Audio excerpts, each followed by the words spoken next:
Good morning. आज हम बात करेंगे डैनियल सेल। पूरी इलेक्ट्रोकेमिस्ट्री में हम डैनियल सेल को ही लेते हैं। हमने डैनियल सेल को रेफरेंस माना था और उसी के बेसिस पे हमने पूरी इलेक्ट्रोकेमिस्ट्री को समझा था। आप यूँ कह सकते हो कि इस वीडियो में हम पूरी इलेक्ट्रोकेमिस्ट्री के बेसिस को समझते हैं। ठीक है, हम उसको समराइज करने वाले हैं कि हमने वहाँ पर क्या समझा। नाउ हम लोगों ने डैनियल सेल को स्टार्ट कैसे किया था, तो इसका कंस्ट्रक्शन सबसे सिंपल है।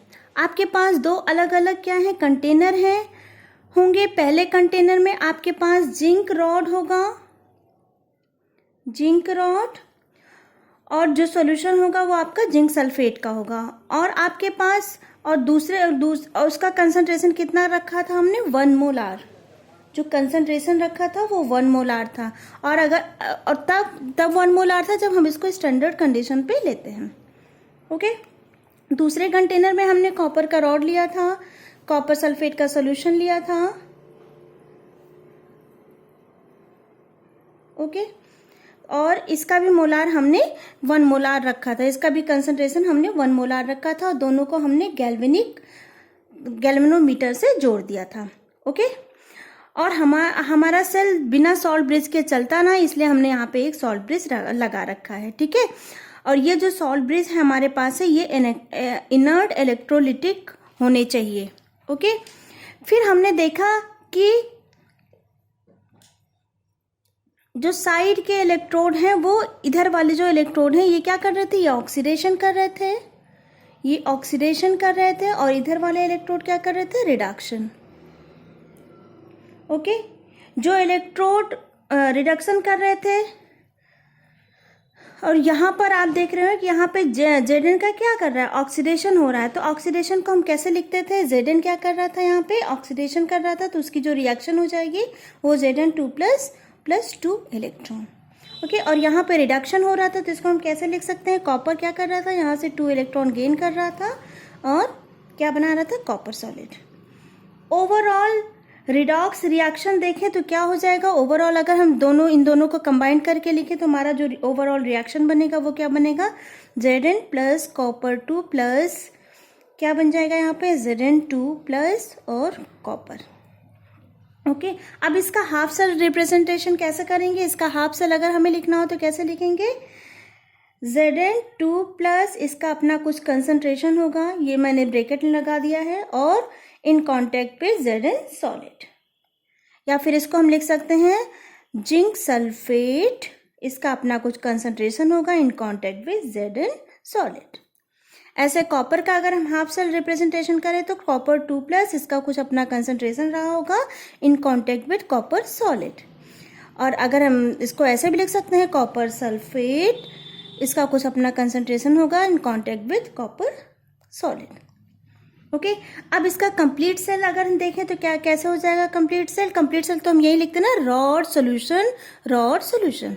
तो कैसे हो जाएगा आपका, Zn in contact with Zn2 plus इसका अपना कुछ कंसंट्रेशन होगा, फिर सॉल्ट ब्रिज लगा है, इसके लिए डबल लाइन बनाते थे हम, फिर कॉपर 2 प्लस इसका भी अपना कुछ कंसंट्रेशन होगा, और यहाँ पे कॉपर। अब इसका नर्स इक्वेशन देखते हैं। इसका नर्स इक्वेशन अगर आप ऑक्सीडेशन के लिए अप्लाई करते हो तो क्या हो जाएगा, ऑक्सीडेशन सेल के लिए अगर हम नर्स इक्वेशन अप्लाई करते हैं तो हम लिख दे रहे हैं ऑक्सीडेशन के लिए। ऑक्सीडेशन के लिए अगर हम इसका नर्स इक्वेशन लिखें तो क्या हो जाएगा, E of cell is equal to E not of cell minus 2.303 RT upon NF log to the base 10। और क्योंकि हम ऑक्सीडेशन के लिए लिख रहे हैं तो क्या हो जाएगा, Zn2 प्लस, और यह सॉलिड का हम कोई कंसंट्रेशन कंसीडर नहीं करते, तो यहाँ पे क्या हो जाएगा 1। ये हमने आपको अपने पिछले वीडियो में बताया हुआ है। अब रिडक्शन के लिए अगर हम लिखें नर्स इक्वेशन तो क्या हो जाएगा,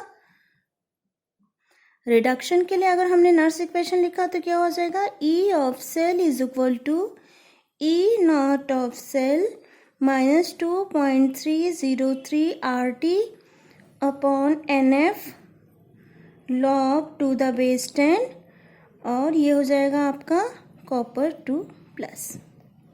ये हो गया आपका Nernst equation. Overall Nernst equation कैसे लिखेंगे? अगर हम पूरे रिडॉक्स रिएक्शन के लिए नर्स इक्वेशन लिखना हो तो हम कैसे लिखेंगे? तो ये हो जाएगा आपका E of cell is equal to E not of cell minus 2.303 RT upon NF log to the base 10। यहाँ पे क्या हो जाएगा Zn2 प्लस और नीचे क्या हो जाएगा कंसनट्रेशन ऑफ Zn2 प्लस, यहाँ नीचे हो जाएगा concentration of copper 2 plus. Okay, now यहाँ क्वेश्चन ये उठता है कि इसका ई नॉट ऑफ सेल का फॉर्मूला क्या हो जाएगा? तो जो ई नॉट ऑफ सेल का फॉर्मूला होता है वो क्या होता है? ई नॉट ऑफ सेल क्या हो जाता है बेटा आपका? E not of cathode minus E not of anode.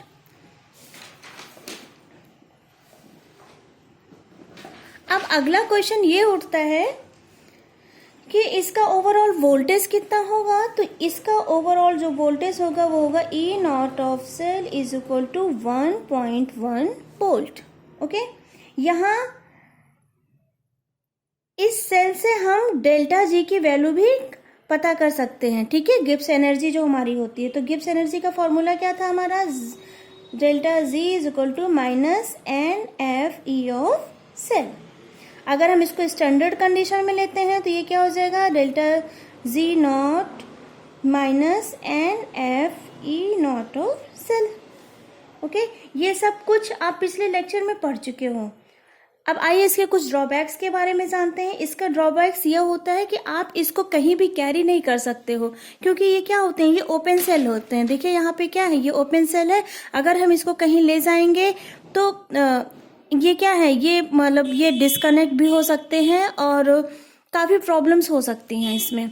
तो जैसे हम और सब इलेक्ट्रोड को आसानी से ईजिली कैरी कर सकते हैं, इस डैनियल सेल को हम आसानी से ईजिली कैरी नहीं कर सकते। तो ये रहा आज का lecture Daniell cell. Thank you.